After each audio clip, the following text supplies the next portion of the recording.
waa burureen dadkii aadan yabaal aerokobtartii xasan sheekh maxamuud waday markay soo dul istaagtay oo ka soo degtay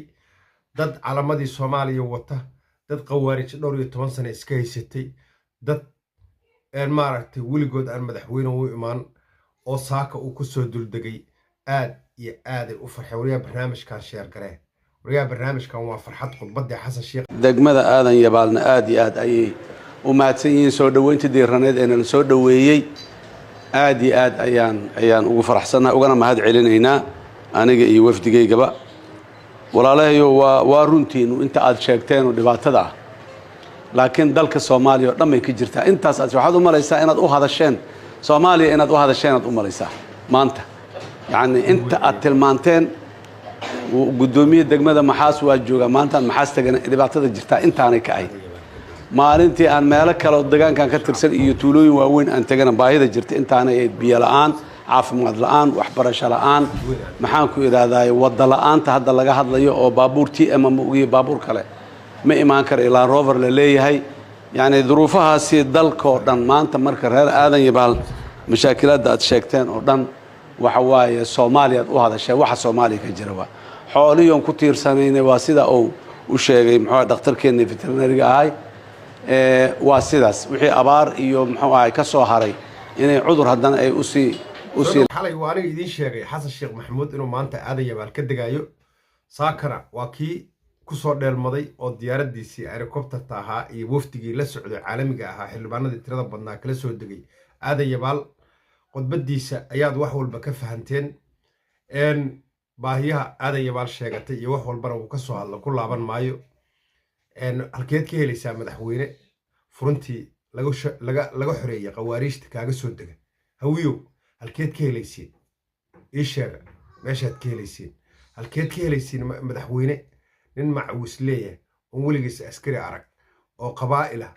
ka hor qodbeeya halkeed ka helaysiin oo geesigaas halkeed ka helaysiin nin qawaariijta in ka xoreynaya halkeed ka helaysiin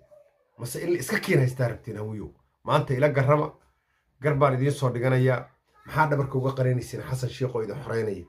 maxaad xasan sheekh oo dhulkiina idiin xoreynaya aad dhabarka uga qaranaysiin maxaad dood u gelinaysiin maxaa odayaashiina dhaqanka idaacadaha ugu yeeranayaan oo maalin walbaba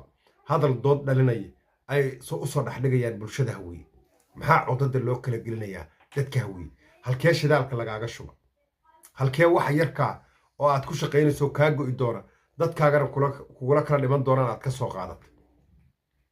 macquul ma kuu taha inaad kula dhex noolaan kartid bulshada aad ka dhalatay iyo dadkaa ka dhalatay sandareerto dad qof kale uu ku soo siiyey oo dadkaaga ku kala dil lagu leeyahay macquul ma kula taha ma ku noolaan kartaa muddo dheer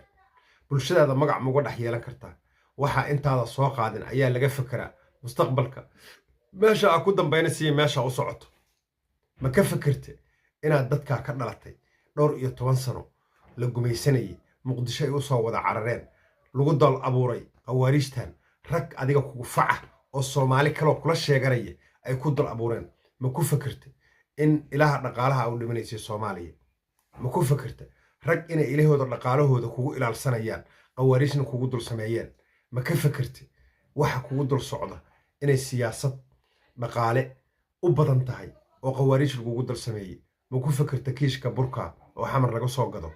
inuu markii qofka gadanayo loo geeyo $40 $50 inuu yahay dekadaha kalena uu $20 ku imaado ma ka fekerta dhowr iyo $20 dekadaha kale uu qofkii u dambeeyay markii loo keeno uu la wareegayo shakhsiga caadiga oo personalka gadanaya inuu $35 ama $30 kula wareego adigaana kiishkaaga bariiskaaga $50 lagula wareego ma ka fekerta siyaasadda ka dambaysa maada ka fekerin Soomaa inaad noolaataa rabtaa inaad rag la xisaabtantaa rabtaa inaad soo taagnaato waa rabtaa Soomaa noloshii guri dabaqa oo qurux badan inaad dhisataa rabtaa oo aad u fiirin suud gurigaan u dhisnaan lahaa muddo dheer dhaxal aan lagaa dhaxlin carruurtaada isa kaasay dhaxlin oo aan madaafiic lagu garaacin oo aan saman lagu dhufan ma ka fekerta guriga inaad dhisato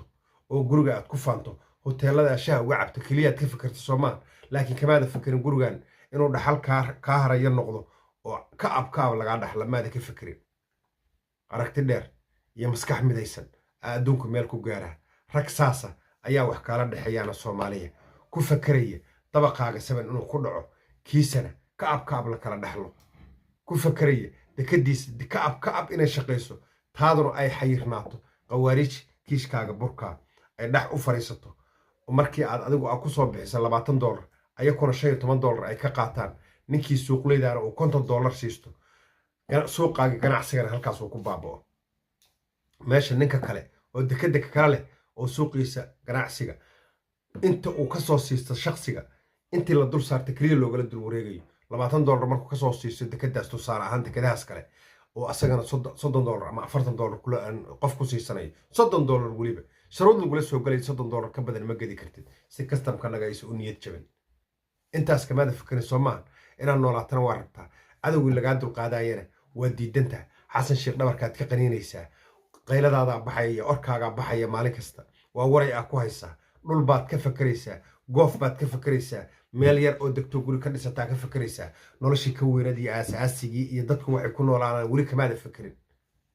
intaad sii noolaanayso intaad sii dekaraanayso intaad ammaan haysanayso way yarta waxaana kuu imaan doona nin kaa aarsanayay oo shalay maantana kaasii aarsanaya ku qaxiya ku gumeeya ku baaba'sada aa kuu imaanaya haddaad diidda xasan sheekh inaad garabkiisa istaagto